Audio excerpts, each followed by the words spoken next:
రాముడు కాకిపై బ్రహ్మాస్త్రం ఎందుకు ప్రయోగించాడో మీకు తెలుసా? చిత్రకూట పర్వతంపై సీతారాములు ప్రశాంతంగా ఉన్న సమయంలో అప్పుడే ఇంద్రుడి కుమారుడు జయంతుడు కాకి రూపంలో వచ్చి సీతమ్మను తన ముక్కుతో గాయపరిచాడు. రక్తపు చుక్కలు రాముడిపై పడగా ఆయన ఒక్కసారి మేల్కొన్నాడు. కోపంలో ఉగ్రరూపం ధరించాడు.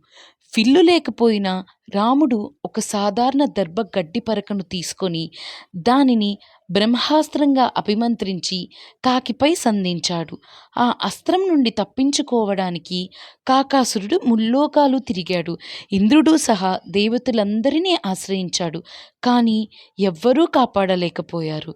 చివరికి మార్గం లేక రాముడి పాదాల వద్ద శరణు కోరాడు. రాముడు కరుణించాడు. కానీ బ్రహ్మాస్త్రం వృధా కాకూడదని శిక్షగా అతని ఒక కన్నును తీసివేశాడు. ధర్మంలో కఠినుడు, క్షమలో కరుణామయుడు శ్రీరామచంద్రుడు.